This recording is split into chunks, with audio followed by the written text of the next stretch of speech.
Hola, ¿qué tal?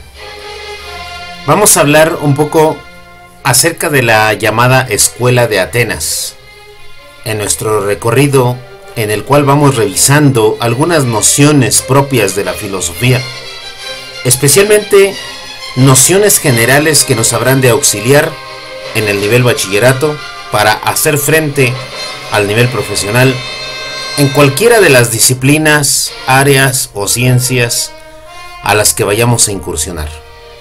Es necesario tener un mínimo de conocimientos como los que ahora vamos a tratar de exponer, entre otros, desde luego, pero la revisión específica de este periodo de la historia del pensamiento y de la filosofía, llamado la Escuela de Atenas, en donde se trata el pensamiento de Sócrates, de Platón y de Aristóteles, y su influencia hasta nuestros días.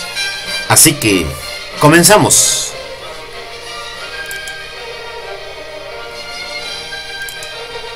Primero tenemos a Sócrates. De Sócrates tenemos que decir algunas cuestiones. Primeramente, que Sócrates fue hijo de una partera y eso le ayudó para poder sobrevivir, porque los griegos practicaban la eugenesia, es decir, que seleccionaban a los recién nacidos para que estos fueran siempre los mejores. ¿En qué sentido eran los mejores? En el sentido de la fortaleza, en el sentido del aspecto físico. Eran un pueblo que estaba fundamentando su grandeza en el poderío del ejército que tenían, de tal manera que les convenía que los niños que nacían fueran niños fuertes, niños sanos y niños bien parecidos. Eso los llevó, entre otras razones, a practicar esta eugenesia. Los niños que no nacían con características agradables o para poder presumir que podían llegar a tener fuerza eran sacrificados, eran asesinados. Sócrates pues nació con una pierna, se dice, muy prominentemente más grande que otra. Era visco, era bajito de estatura y de piel oscura con respecto de los demás, entre otras características muy especiales que tenía. Él debió haber sido sacrificado y sin embargo su madre, la partera, lo salvó del sacrificio. Ese es el primer dato biográfico que tenemos que decir de él, de Sócrates. ¿Qué más podemos decir de Sócrates? Que participó en la guerra del Peloponeso. ¿Qué significa esto? Significa que en una de las guerras que tuvieron las ciudades-estado para conformar lo que conocemos después con lo que conocimos después como la Hélade, cuyo principal protagonista o cuyo principal dominante fue el pueblo griego, el pueblo ateniense en concreto, tuvo que pasar por varias guerras, varias batallas. Una de ellas fue de los griegos contra los espartanos, del cual se dio la guerra del Peloponeso. Hay todo un tratado de Tucídides que se llama así, la guerra del Peloponeso, y que habla precisamente acerca del cómo se enfrentaron los pueblos griegos entre sí, y en este caso pues cómo se desató la guerra de Atenas contra Esparta. Esa fue la guerra del Peloponeso. Allí Sócrates participó. Sócrates se destacó por su valentía y por su destreza en cada una de las batallas. Obviamente, gracias a esa destreza, el número de amigos que tenía pues aumentó. Eran amigos que lo admiraban, porque a pesar de su condición física, él siempre mostró mucho valor en la batalla. Después de la guerra, se dedicó a vagar por Atenas y conversar con los demás. La razón es muy simple y muy sencilla. Resulta que tuvo lo que nosotros conocemos como una indemnización. Es decir, que el gobierno de aquella época de Atenas le dio para que viviera tranquilamente y se pudo dedicar a conversar y a vagar por los demás. Y hay otra razón. Un amigo de él le preguntó al oráculo de Delfos quién era el hombre más sabio de Atenas, y el oráculo pues contestó que Sócrates, que no había nadie más sabio que Sócrates. Él no quiso creerlo así, más bien se lanzó a ver si, buscando con los demás podía él determinar que si era efectivamente o no el hombre más sabio de Atenas. Y para eso pues le preguntó a distintos personajes, a expertos en leyes, expertos en retórica, a los soldados, a los artesanos, a los que en ese tiempo se supone que enseñaban a la juventud, e incluso hasta los sofistas. Y resulta que no pudo encontrar a nadie efectivamente que fuera más sabio que él. Esta anécdota es importante por todo lo que enseñó cuando recorrió Atenas. Y pues implementó un método que se llama mayéutica. Literalmente mayéutica quiere decir parir ideas, que consiste en poder extraer un nuevo conocimiento gracias a las preguntas y a los diálogos que el mismo Sócrates iba emitiendo y juzgando y escudriñando en los demás. Esto de parir ideas, la mayéutica, es una característica muy importante y muy común a los sistemas filosóficos tradicionales. Es una respuesta importante para cuando haya que dar cuentas acerca del tipo de conocimiento que la filosofía procura. En concreto, pues repito, la mayéutica es hacer las preguntas necesarias, hacer las preguntas importantes, hacer las preguntas fundamentales acerca de cada tema o de cada objeto. Y en eso pues Sócrates era un experto. Por eso cuando Platón escribe sobre él, lo hace en forma de diálogos, para que se pudiera notar cómo Sócrates pone de manifiesto este tipo de cosas. ¿Qué otra característica de Sócrates? Que enfrentó a los sofistas. En ese tiempo pues los sofistas tenían la fama de que eran personas muy preparadas, entre comillas, pero que se dedicaban a la educación de la juventud, lucraban con ello. Eso hoy en día pues no estaría visto de mala manera.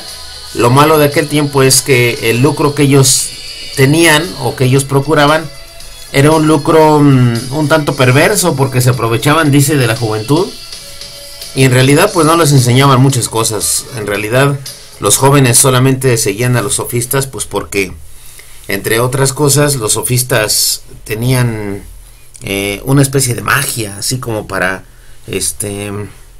embelezar a los pobres jóvenes, a la juventud ateniense de aquella época. Sócrates, dice la Apología, hay un diálogo platónico que se llama así, la Apología de Sócrates, fue condenado por introducir supuestamente un nuevo dios al panteón griego, es decir, a los dioses del Olimpo, o al catálogo de dioses que tenían, y que Sócrates le llamaba daimon, que significa conciencia interior. ¿Qué es el daimon? En general es una voz interior. En otras palabras, Sócrates fue el primero que comenzó a hablar de la conciencia, de lo que por dentro tenemos, y nos ayuda a poder identificar las cosas que son buenas de las que son malas. La mayor aportación de Sócrates, entonces, podemos decir, fue haber inaugurado en la filosofía la noción que habíamos visto al inicio del curso, que se llama axiológica, es decir, la noción de que la filosofía puede ser un buen parámetro, un buen juez para determinar qué es lo bueno y qué es lo malo de los actos humanos, que hoy conocemos como la moral o moral filosófica. En general, pues eso fue inaugurado por Sócrates, porque Sócrates fue quien empezó a hablar de esta conciencia interior. Su condena fue injusta, pues, pero la aceptó y bebió un veneno que se llama la cicuta, no sin antes pues dar una serie de enseñanzas a todos sus seguidores. Eso es lo que podemos decir a grandes rasgos de Sócrates, para no llenar de información, para no saturar. Y vamos a dar paso al caso de Platón. ¿Qué podemos decir de Platón? Decir primero que en general hoy en día perdura la idea del dualismo, que proviene de él. El dualismo es pues esta contraposición entre el bien y el mal, así la concebimos nosotros. En realidad él lo que quería establecer era que fuéramos capaces de encontrar la diferencia entre lo que es el camino de la virtud, lo que es la purificación del alma, y lo que es esa especie de perdición que hace que nos quedemos en las sombras. Lo vamos a explicar de mejor manera con el siguiente esquema, con la siguiente alegoría, que es muy famosa en el caso de Platón. nada más decir, en este caso específico, que él fue el primero que encontró esta contraposición, al menos explícita o manifiesta, en cada uno de los diálogos que podemos escuchar o que podamos conocer de él. Tan solo por decir algo, en el diálogo del Critias, que ya por ahí alguien pudo leerlo, se habla de cómo desapareció la ciudad de la Atlántida, y ese diálogo es importante por esto, porque allí al parecer el mismo Sócrates, al relatar cómo desapareció esta especie de ciudad en donde vivían unos gigantes, los atlantes, por la soberbia de las personas, pues los dioses pues fueron quienes castigaron a la gente y los hicieron perecer. En el fondo subyace la idea pues de que Platón distinguía lo que era el vicio de lo que es la virtud. La siguiente idea de Platón es la más famosa quizás en el terreno de la epistemología, y es la famosa alegoría de la caverna de Platón, así se llama. Viene en un diálogo que se llama La República, en el capítulo 7, si no mal recuerdo, de la República, viene explícito cómo se pudo haber dado esta alegoría de la caverna. Entonces, ahí en la alegoría de la caverna, lo que nos dice Platón, más o menos, es lo siguiente. Dice que debemos imaginarnos esta idea, como está allí explícita en esa imagen. Dice que hagamos de cuenta que hay unos prisioneros, estos que están aquí, los prisioneros. Dice que el alma es como estos prisioneros. De alguna manera esos prisioneros fueron metidos a una caverna, de tal modo que ya se les olvidó que fueron metidos ahí. Ha pasado mucho tiempo, dice, y sus cadenas y la oscuridad no les permiten reconocer otra cosa más que unas sombras al fondo, al interior de la caverna. Dice Platón que nos imaginemos cómo más arriba de ese espacio, de esa cámara oscura, fría y en penumbras, hay un fuego que ponen los captores o los que hicieron prisioneros a estos pobres incautos, y este fuego lo que hace es reflejar las sombras. Dice, por ahí en medio de la caverna es un pasadizo, van personas y llevan cosas. Entonces estas personas que llevan cosas hacen que las cosas que llevan se reflejen en el fondo de la caverna o se proyecten sus sombras. Platón dice que el verdadero sentido de lo que él trata de explicar es que los prisioneros son como el alma que ignora, que no sabe que la realidad está en otra parte y que cree que lo que ve allí proyectado en el fondo de la caverna es la realidad, cuando no son más que sombras. Decía yo que es para explicar un poco la epistemología de Platón, quiere decir la teoría del conocimiento. Dice, el alma no puede conocer, no puede saber lo que estas cosas realmente son, porque lo único que ve de ellas son las sombras. ¿Qué podemos interpretar? Pues que el conocimiento es así. Nosotros no podemos ver lo que realmente las cosas son, sino solo su reflejo, que es lo que nuestros sentidos pueden ver.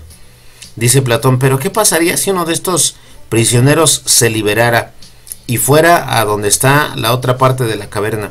Dice, seguramente le costaría mucho trabajo, porque hay que adaptar, hay que hacer que los músculos se adapten a ello y que poco a poco vayan tomando fuerza para poder darse cuenta que lo que miraban estos prisioneros no era la realidad, sino las sombras que se proyectaban en el interior de la caverna.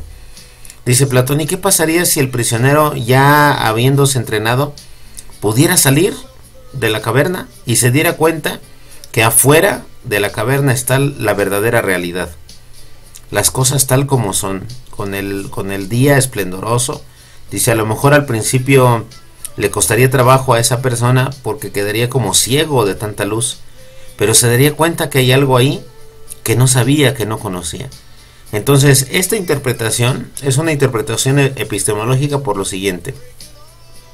Los prisioneros somos nosotros, es nuestra alma que vive prisionera de nuestros sentidos. Entonces, para empezar, Platón pues dudaba de los sentidos. No podemos dar cuenta de las cosas simplemente por nuestros sentidos, porque hay cosas que van más allá de nuestros sentidos. Y la prueba es esta, dice Platón. Nuestros sentidos nos engañan, nos hacen creer que lo que vemos es la realidad, y cuando a veces no es más que sombras de lo que es la verdadera realidad. Cuando liberamos nuestra mente, dice Platón, cuando entrenamos nuestra mente, cuando liberamos nuestras cadenas de nuestra mente, podemos ir a un punto intermedio, que es darnos cuenta de la situación en la que estamos, porque resulta que vivíamos en la ignorancia y ahora nos damos cuenta que hay un punto intermedio entre la ignorancia y el saber, y este punto intermedio, que ya tiene una luz y que ya tiene una manera de darse cuenta de nuestra situación, dice Platón, se llama opinión. Entonces tenemos aquí a la ignorancia y tenemos aquí al mundo de la opinión. Nuestra alma ya puede saber las cosas, más o menos ubicar cómo están, darse cuenta que los sentidos nos engañan, pero todavía no es el verdadero conocimiento, dice Platón. El verdadero conocimiento está más allá de la opinión, en la contemplación. Entonces ahí está otro término importante. El verdadero conocimiento se da en la contemplación del mundo tal como es. Esa es la solución epistemológica de Platón. El alma vive prisionera por los sentidos, vive en la ignorancia, porque cree que lo que los sentidos le enseñan es la realidad, cuando en realidad eso no es más que sombras en la oscuridad. Luego ya viene la opinión, que es un punto intermedio entre la ignorancia y el saber.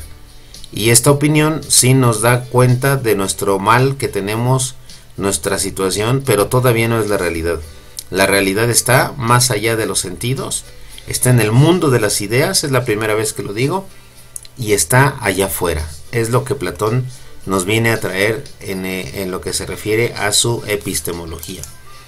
Después tenemos este esquema, tomado por ahí del internet, que me parece que da cuenta de, en resumen, de la teoría de las ideas, o de al menos de la constitución de las cosas según Platón. Entonces vamos a tratar de desmenuzarlo brevemente. Las cosas del mundo físico que nosotros podemos percibir por medio de nuestro cuerpo, hasta aquí está una epistemología, digamos, sensualista o materialista, como le querramos decir. Yo le llamaría sensualista porque viene de los sentidos, es decir, las cosas como son percibidas por los sentidos de nuestro cuerpo, y la conexión que hay de nuestro cuerpo y nuestra alma en el mundo sensible es que nosotros podemos acudir al conocimiento por una cosa que Platón llama reminiscencia. En otras palabras, es el recuerdo. ¿Qué es lo que recordamos? Dice Platón. Dice, nuestra alma recuerda que procede de algo que no es lo material, sino que procede de algo que es inmaterial, que es inteligible, y aquí está. Entonces el alma recuerda lo que fue antes de ser cuerpo. Por eso a veces dice Platón, y lo dicen muchos en la actualidad también, pareciera que nosotros no podemos saber de otra manera, o más bien pareciera que lo que sabemos como si ya lo supiéramos con antelación. Esa sensación de que cuando descubrimos un conocimiento nuevo, pareciera que ya lo teníamos, que ya lo sabíamos, dice Platón, se llama recuerdo o reminiscencia del alma cuando pertenecía al mundo inteligible, cuando no pertenecía al mundo sensible, cuando no tenía cuerpo, cuando no percibía y cuando no veía las cosas, sino porque más bien veía de dónde proceden las cosas. Entonces, voy a recapitular otra vez. Las cosas del mundo sensible, las cosas materiales, son percibidas por nuestro cuerpo en el mundo sensible.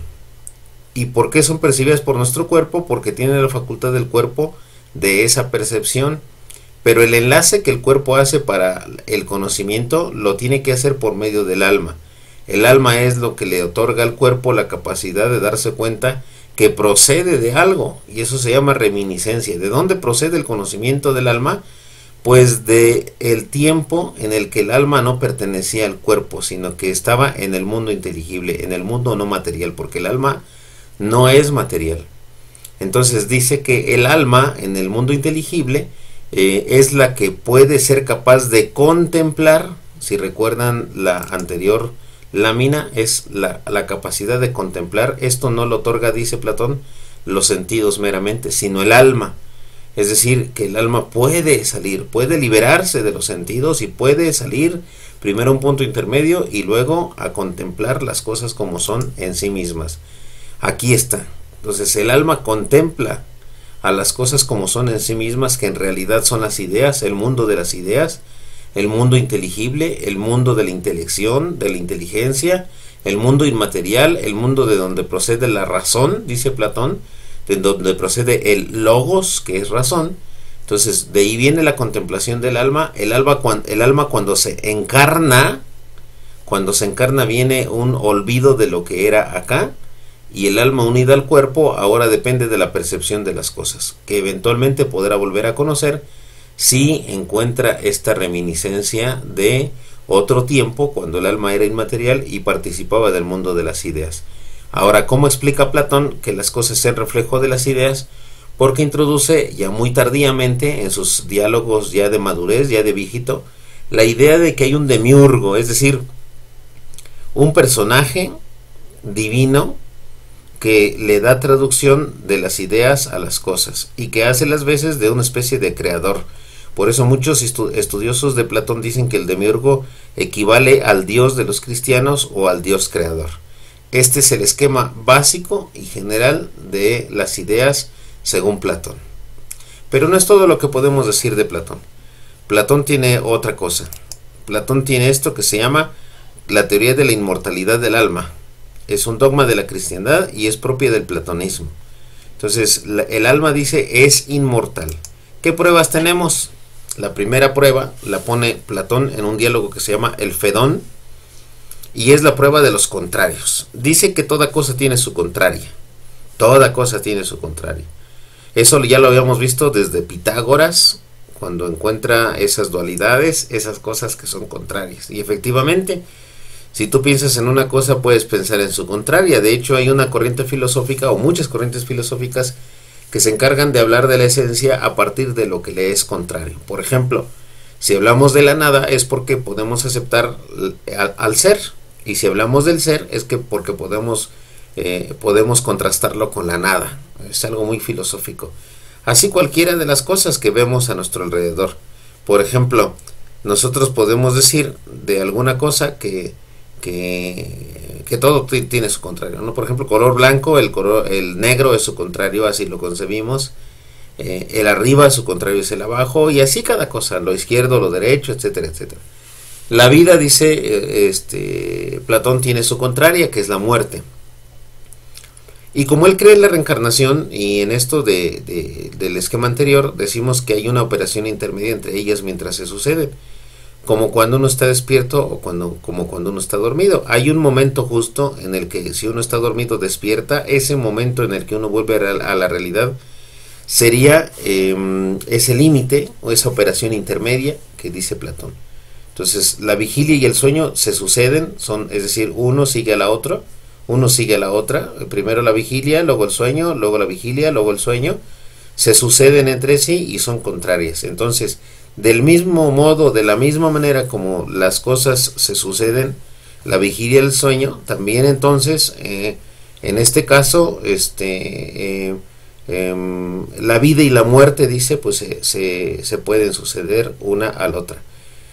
Antes de nacer el alma existía, y antes de morir va a seguir existiendo. Y entre una vida y una muerte, como cree en la reencarnación Platón, pues hay una operación intermedia, que es la sucesión entre ambas. Por lo tanto, dice, la vida es inmortal.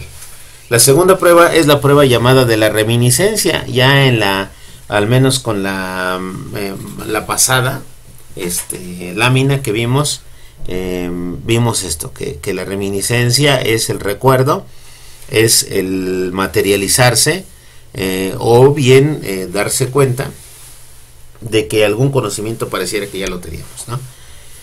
Dice, toda ciencia no es más que un recordatorio de lo que el alma ya pudo vivir antes. ¿Qué pruebas tenemos de ello? Dice que todo hombre da con la respuesta si se le sabe preguntar bien y sin salir de sí mismos. Es decir, que uno mismo, sin apelar a lo ajeno, a lo contrario, puede darse cuenta de esta reminiscencia, de este recuerdo.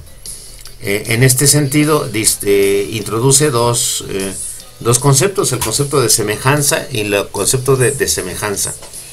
Esto remite al principio de no contradicción de Parménides, es decir, a la idea de la igualdad y la diferencia. ¿Cómo podemos evocar la desemejanza y la relación de lo que no vemos cuando nos imaginamos?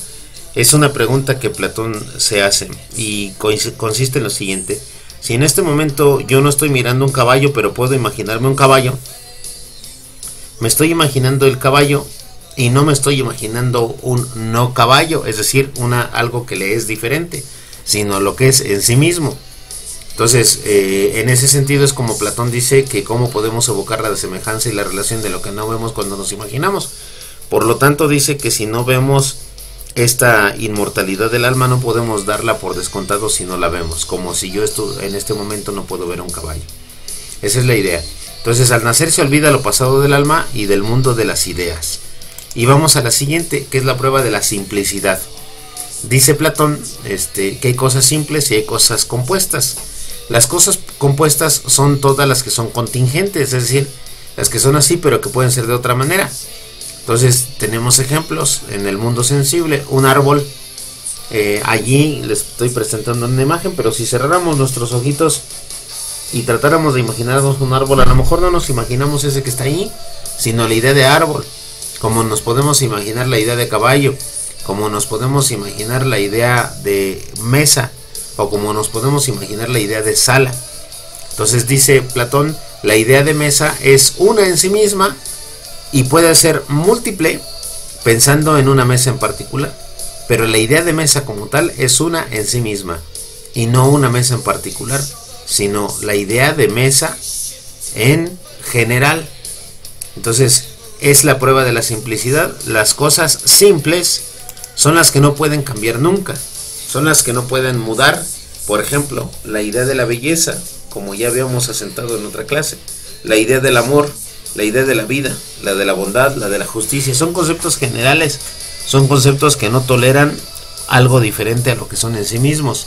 Estos conceptos en filosofía se llaman ideas simples. En contraparte, las ideas compuestas son las ideas materiales, porque pueden ser de una o de otra manera. Por ejemplo, una silla puede tener cojín, puede ser de madera, puede ser de metal, puede ser de piedra, puede tener muchas características particulares y especiales. En otras palabras, puede ser una idea compuesta. Las ideas simples, decimos, son inmateriales. Nosotros tenemos cuerpo y alma, dice Platón. Si el cuerpo es compuesto, entonces es material. Si el alma es simple, entonces es inmaterial. Por lo tanto, si el alma es inmaterial, quiere decir que es eterna, que nunca se acaba. Lo que se acaba es lo material. Cuando el alma se sirve de los sentidos para dirigirse a algún objeto, se ciñe a lo compuesto, a lo que cambia, a lo que alguna vez va a perecer. Cuando el alma recurre a sí misma, entonces se encuentra un camino no solamente de lo simple, sino también de lo eterno, de lo que no cambia. Por eso para Platón era importante la idea de contemplación y la idea de ensimismamiento, porque ese es el camino que puede llegar o llevarnos a un conocimiento seguro, que es el conocimiento del mundo inteligible, que es lo propio del alma. Y si el alma es capaz de eso, entonces es semejante a lo que es eterno, a lo que es inmutable, a lo que es inteligente o el inteligible, a lo que es indisoluble, a lo que es infinito, a lo que es eterno. Ya lo habíamos dicho. Entonces esa es otra prueba que da Platón para decir que el alma es inmortal.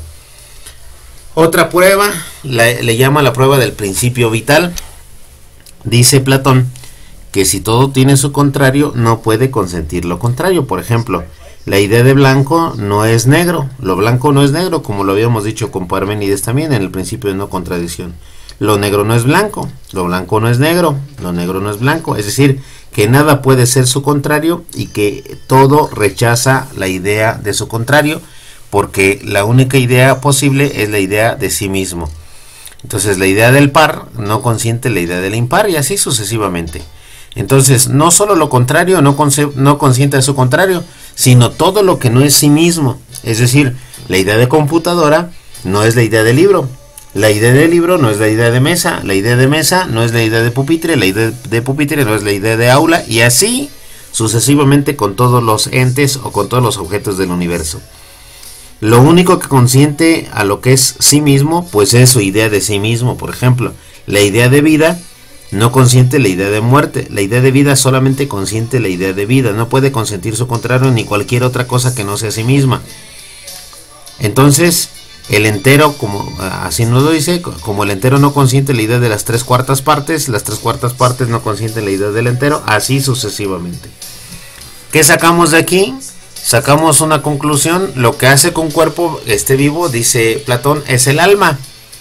Entonces, si partimos de la idea de que lo que hace que un cuerpo esté vivo sea el alma, mientras está vivo, la lleva a donde vaya. Lo contrario de la vida es la muerte.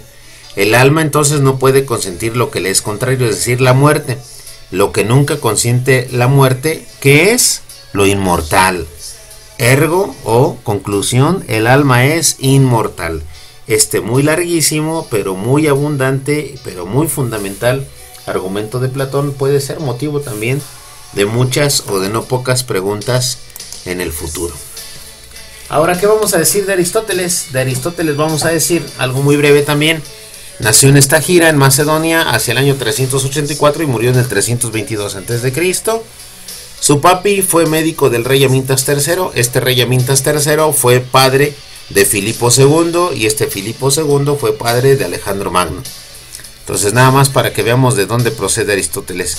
Como era hijo del médico del rey Amintas III, pues tenía ciertas influencias en Macedonia y gracias a esas influencias fue enviado a los 17 años para estudiar con un señor que en ese tiempo ya era famoso y que se llamaba Platón. Lo mandó a la entonces Academia de Platón. Fue alumno entonces de Platón y fue maestro de Alejandro Magno por encargo de Filipo II, el padre de Alejandro. Entonces, este fue el mentor de Alejandro Magno. ¿En dónde estamos? ¿De dónde estamos hablando? Este mapa antiguo que también nos encontramos por ahí nos enseña más o menos las regiones. Aquí tenemos la mítica ciudad de Troya, muy cerca del paso al Mar Muerto que le llaman, y que por aquí está Constantinopla, o lo que hoy es Estambul en Turquía. Entonces parece que por aquí estaba Troya, por acá está Éfeso en el Asia Menor, y aquí están todas las islas de las ciudades-estado. Aquí está Creta, aquí está Esparta, aquí está la famosa región del Peloponeso, aquí está la región de Tesalia, y si se fijan, Macedonia está muy al norte. Entonces, desde acá, desde Macedonia se fue hacia el sur hasta Atenas, Aristóteles, para poder estudiar en la Academia de Platón, y entonces también ahí va a abrirle pasos de cierta manera a lo que después fue Alejandro Magno, el que gobernó todo esto, y en general acá en este mapita toda la Europa conocida, el norte de África, el Medio Oriente y el Lejano Oriente. Pero bueno, regresamos a Aristóteles. De Aristóteles tenemos, en resumen, entre muchas otras cosas que él aportó, vamos a poner estas 3, 4, 5, 6 cosas. De algunas de estas no voy a abundar mucho, voy a decir de cuáles. De estas dos últimas no voy a abundar mucho. La del eudemonismo. Esta es la teoría filosófica o teoría ética que nos dice que el fin de la vida práctica es la felicidad. Eudemonismo, para que lo tomen en cuenta. Repito, el eudemonismo es la disciplina de la ética o de la filosofía que nos dice que el fin de la vida práctica humana es la felicidad. Es todo lo que voy a decir. Después fue el primer lógico teórico, silogismo. Esto merece un tratamiento aparte que vamos a ver cuando nos acerquemos un poquito más profundamente al estudio de la lógica. De tal manera que nos quedan estas otras: la teoría de la potencia y del acto, de las 4 causas, de la metafísica y del ilemorfismo. También de la metafísica ya no abundaré porque ya antes hablamos un poquito de ella. Entonces voy a dejar atrás también esa y me voy a concentrar en las otras 3. Primero, la teoría de acto y potencia. Aquí con la imagen ya nos vamos a poder dar una idea. De este lado tenemos una mano con unas semillas y de este lado tenemos un árbol. Es un tanto exagerada la analogía, pero nos sirve para entender esto. El acto es lo que las cosas son ahora mismo, y la potencia es lo que son, digamos, y que pueden llegar a ser. Son semillas, pueden llegar a ser un árbol. Lo vamos a explicar bien de la siguiente manera. Hay algo que cambia y algo que permanece, como en Platón. Se me pasó decir antes que Platón resuelve el problema de Heráclito y de Parménides de la siguiente manera. Platón dice que lo que permanece en las cosas es su esencia, es decir, el ser, y lo que cambia son los materiales, es decir, las cosas materiales sí pueden cambiar, porque participan del ser, pero no son el ser, no son la esencia en general. Las cosas materiales, dice Platón, como son contingentes, es decir, como no son necesarias, entonces son cosas que sí pueden cambiar. Repito, la solución al problema del cambio de Heráclito y Parménides es esta. Platón opina como Heráclito que las cosas materiales cambian, y opina como Parménides que lo que no puede cambiar es el ser de las cosas. Punto.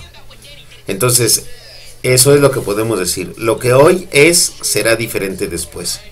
Hoy en día, los alumnos de bachillerato son alumnos con ciertas características, y entonces se le llama a eso ser en acto, en el momento, en el hoy y en el ahora. En el hoy y en el ahora son estudiantes, en el futuro serán profesionistas. Entonces, en potencia son profesionistas. Esa analogía la utilizan, por ejemplo, cuando hablan de posibles estrellas del deporte. Dicen, este es un jugadorazo en potencia, es decir, que todavía no lo es, pero como juega puede que sea un gran jugadorazo. Entonces, cuando algo es en potencia es lo que puede llegar a ser y que se le nota que puede ser eso. Entonces, un buen estudiante es en potencia un buen profesionista. Un buen estudiante que se dedica mucho a las cosas que debe hacer, en potencia podrá llegar a ser una gran persona, un gran profesionista, y eso ya lo repetí. Un acto, eres así, en potencia eres un adulto con determinadas características. En acto es lo que es, en potencia lo que puede ser. Hasta ahí con acto y potencia. La siguiente es la de las 4 causas. Con esta imagen tenemos representado más que bien lo que son las 4 causas. Voy a tratar de explicarlo por si no se entiende muy bien la imagen. Tenemos una casa, aquí una casa griega antigua, una construcción tal vez famosa, de cómo es, vean cómo está constituida. Entonces, las 4 causas consisten en lo siguiente: en que existe una idea de la casa, son los planos; en que existen los materiales para hacer la casa; en que existe alguien que haga la casa; y en que existe alguien que habita la casa. Esas son sus 4 causas. La causa de para qué va a ser hecha, lo que mueve a que se haga eso. La causa del cómo se va a hacer en la idea, aquí está la idea. La causa de lo que hace las cosas en cuanto a material, y la causa de quién hace la cosa. Esas son las 4 causas. Tiene cada una su nombre, y es el siguiente. La causa formal es la idea de lo que se tiene, en este caso el plano. La causa material, que son los insumos, las cosas materiales que ayudarán a que algo sea, esto de aquí es la causa material. La causa eficiente es el albañil, es el que hace, el constructor, pues, que posibilita la casa, el que mete las manos. Y la otra causa final es la finalidad con lo que algo se hace, es decir, la razón de ser o de hacer de las cosas, en este caso para que alguien habite la casa. Esas son las 4 causas, o la teoría de las 4 causas en Platón. Apliquémosla a cualquier otro ámbito de la vida. Preguntémonos cuál es la causa formal, es decir, qué idea es o qué idea tiene aquello que se está haciendo, qué material se utiliza, quién lo hace y para qué lo hace. Esto es la teoría de las 4 causas, digamos un poco caricaturescamente, pero finalmente nos ayuda a entender un poquito y acercarnos a Platón. Y aquí tenemos el ejemplo, la casa. La causa formal es el proyecto de la construcción, los planos, la idea.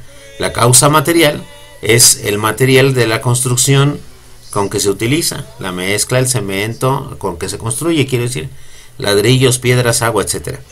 La causa eficiente, pues el albañil, el constructor, el que la hace, el que pone sus manos para ello. Y la causa final, que es la finalidad, pues, por la cual se hace la casa, habitarla, lo que mueve a construirla, a cubrirse, a guarecerse, etc. ¿Qué más? De Aristóteles, algunas cosas que no voy a explicar, que solamente voy a mencionar. Hace una teoría de las virtudes y le identifica las virtudes que llamamos cardinales: templanza, valentía, generosidad, prudencia y justicia, y agregamos algunas, como la valentía y la generosidad. Eso es lo que agregamos. La filosofía política de Aristóteles, los modos de gobierno y sus degeneraciones. Acerca del geocentrismo, la generación espontánea en las especies, una cosa que él llamaba la entelequia. Y Aristóteles fue un gran botánico, un gran zoólogo, y desde luego su arte poética y arte retórica, sus estudios acerca de las artes imitativas y las no imitativas. Y por último, cuando alguien me lo preguntaba, ¿qué es el hilemorfismo? Hilemorfismo se desprende de dos ideas: hile, que es materia, y morfé, que es forma. Es decir, que todo tiene materia y tiene forma. Material y la idea de lo que es la cosa. Son los dos modos de existencia de los entes según Aristóteles: lo que es el material y lo que es la idea de lo que es la cosa. Materia y forma. Por último, decir que el alma le llama psique, es el principio de la vida, es lo que anima a los seres vivientes. Si el ojo fuera un viviente, la vista sería su alma, es lo que dice Aristóteles. La vida del ser animado viviente surge del alma y del cuerpo en unidad. Aristóteles tiene una muy abundante teoría sobre el alma, acerca del alma o de ánima, y muchas otras cosas que escribió y que se nos escapan por ahora, pero que iremos profundizando en el futuro cuando tengamos que vernoslas con la cuestión de la lógica. Y eso es todo por ahora. Gracias.